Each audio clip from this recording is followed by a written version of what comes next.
Student exercise 2.2 का second सम, ठीक है, बहुत ही प्यारा, बहुत ही आसान सम है। देखो क्या कहता है, कहता है find P0, P1 and P2 for each of the following polynomial. हमारे पास कुछ पॉलिनोमियल दिए गए हैं, उसके अंदर कभी आपको P1 पुट करना है तो P0 पुट करना है या P2 पुट करना है, ठीक है। बहुत ही आसान है, देखो करते हैं वन बाय वन, ठीक है। देखो क्या है पहला सम, अगर पहले सम की सोल्यूशन करूं, ठीक है, तो देखो क्या है, simply P Y is equal to, ठीक है, Y square minus Y plus one. अभी हमारे को क्या कहा गया है कि कभी पी की वैल्यू जीरो भी रखनी है और पी की वैल्यू वन रखनी है और पी वैल्यू नहीं सॉरी वाई की वैल्यू, ठीक है, पी जीरो रखना है, पी वन रखना है और पी टू रखना है, ठीक है। तो चलो पहले हम लोग पी जीरो मानते हैं, ठीक है, उसके बाद पी वन पी टू करेंगे। पी जीरो रखा मैंने, मतलब वाई जो y की वैल्यू है वो जीरो है, तो यहाँ पे जीरो का square minus zero plus one, ठीक है, तो हमारे पास क्या आ गया, वन आंसर आ गया। सेकंड, अगर हम लोग p वन रखते हैं, ठीक है, तो हमारे पास क्या होगा, यही है, ठीक है, y स्क्वायर मतलब वन का स्क्वायर माइनस y की वैल्यू क्या है हमारे पास वन, ठीक है, प्लस वन, तो क्या हो गया, वन का स्क्वायर वन ही हो गया माइनस, ठीक है, वन प्लस वन, ये तो कैंसिल हो गई, बचा क्या हमारे पास सिंपली वन, तो P1 पे तो वन आंसर हमारा आ रहा है। अब P2 पे देख लेते हैं हमारे पास, तो जो P2 है हमारे पास, देखते हैं P2 पे क्या आंसर आता है हमारा, y का स्क्वायर है यहाँ पे, ठीक है, तो y का स्क्वायर मतलब 2 का स्क्वायर माइनस y का मतलब 2, क्योंकि देखो y की वैल्यू 2 है ना, प्लस वन, तो क्या हो गया, दो दूनी चार माइनस टू प्लस वन, कितना हो गया, चार में से दो गए, कितना गया, बचा दो, दो का वन से प्लस क्या कितना आ गया, तीन, तो हमारा आंसर कितना आ गया, 3 आ गया, ठीक है। ऐसे ही हम दूसरा सम भी निकाल लेते हैं। सेकंड सम क्या कहता है, सेकंड सम का सॉल्यूशन क्या कहता है,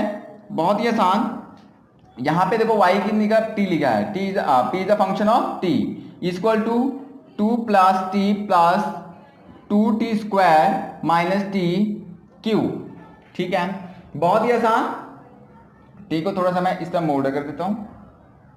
ठीक है। अब क्या करना है, p जीरो लेते हैं, ठीक है, 2 प्लस ये t है, ठीक है, 2 प्लस जीरो प्लस 2 को जीरो का स्क्वायर प्लस जीरो का क्यूब, ठीक है, तो ये तो जीरो ही हो जाना है, ये भी जीरो ये भी जीरो, तो p की वैल्यू जब जीरो p का जब जो फंक्शन ऑफ t लेंगे, p का फंक्शन जो t है, जब वो हम लोग जीरो ले रहे हैं तो हमारा आंसर कितना आता है, 2 आ रहा है। अभी क्या है हमें पास सेकंड, जिसमें हम लोग क्या लेने वाले हैं, p की वैल्यू क्या लेने वाले हैं, p1 लेने वाले हैं, ठीक है, तो p1 पे क्या होगा, देखें स्टेटमेंट क्या हमारे पास 2, ठीक है, देखो यहाँ पे 2 ले लिए मैंने, t की वैल्यू क्या ली मैंने 1, तो मैंने 1 पुट कर दिया, प्लस 2, t की वैल्यू कितनी ली मैंने 1, तो 1 का स्क्वायर, यहाँ पे देखो 2t स्क्वायर था ना, t की जगह 1 पुट कर दिया मैंने, उसके बाद माइनस t का 1 का क्यूब हो गया, ठीक है। उसके बाद देखो 2 1 3 प्लस 1 का स्क्वायर 1 ही होता है, 2 हो जाता है, उसके 1 का क्यूब 1 ही होगा, तो कितना हो गया माइनस का 1, तो कितना आ गया हमारे पास 3 2 5, 5 में से एक गया, कितना बचा 4, तो P1 पे जो हमारी वैल्यू आ रही है कितनी आ रही है, 4 आंसर आ रहा है, ठीक है। अब P2 पे कैलकुलेट करते हैं, चलो P2 पे देखें, ये भी बहुत आसान है, P2 पे पहले स्टेटमेंट लिख लेते हैं ताकि कंफ्यूजन ना हो, ठीक है, t plus 2t square minus T cube, ये बात समझ में आ गई, ठीक है। अभी क्या आपके पास सिंपली 2 प्लस टी की वैल्यू मैंने कितनी लिखी है 2, ठीक है, प्लस 2 का स्क्वायर माइनस 2 का क्यूब, इतनी बात समझ में आती है, ठीक है। 2 2 कितने हो गए 4, प्लस 2 का स्क्वायर कितना होता है 4, 4 दूनी 8, माइनस 2 का क्यूब कितना होता है 2 दूनी 4, 4 दूनी 8, 8 होता है, तो माइनस का 8, ठीक है, तो ये तो हो गए कैंसिल, प्लस माइनस क्या हो गया, कैंसिल हो गया, बचा कितना 4, तो P2 पे कितना आंसर है हमारा 4। थर्ड सम हमारे पास है, देखो क्या कहता है थर्ड सम का सोल्यूशन, जो तो बहुत ही ज्यादा आसान है, कहता है px equal to x cube, ठीक है। अब px के लेते पहले तो हम लोग जीरो, ठीक है, तो जीरो का क्यूब तो जीरो ही होता है, तो p जीरो पे क्या वैल्यू आ रही है हमारी, जीरो आ रही है, ठीक है। उसके बाद मैं लेता हूं p 1, तो x का क्यूब है, तो P1 पे देखो 1 का क्यूब क्या आ गया हमारे पास 1, तो P1 पे क्या आ रहा है हमारा आंसर 1 आ रहा है। अब P2 लेता हूं मैं, तो x क्यूब है ना हमारे पास, तो P2 देखो क्या बन जाता है हमारे पास 2 का क्यूब कितना होता है 2 दूनी 4, 4 दूनी 8, क्यूब क्या होता है 3 बार मल्टीप्लाई 2 2 2,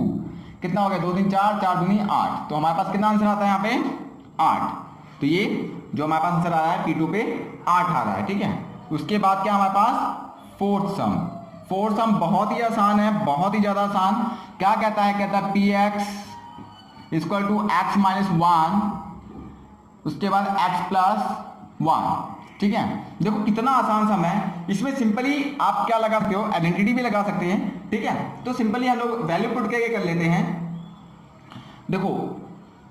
x की वैल्यू क्या है यहाँ पे, पहले p की वैल्यू क्या लेनी मैंने 0,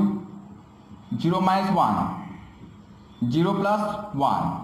ये तो हो गया 0, नहीं ये हो गया आपके पास माइनस 1, ये कितना हो गया प्लस 1। जब माइनस 1 प्लस 1 को मल्टीप्लाई किया 1, p की 0 के वैल्यू पे कितना आंसर आ रहा है आपका 1 आ रहा है, ठीक है। उसके बाद सॉरी माइनस 1, क्योंकि माइनस 1 को प्लस 1 के साथ मल्टीप्लाई करोगे क्या आंसर आता है आपके पास माइनस 1 आता है। उसके बाद जब p हम लोग 1 लेते हैं तब देखते हैं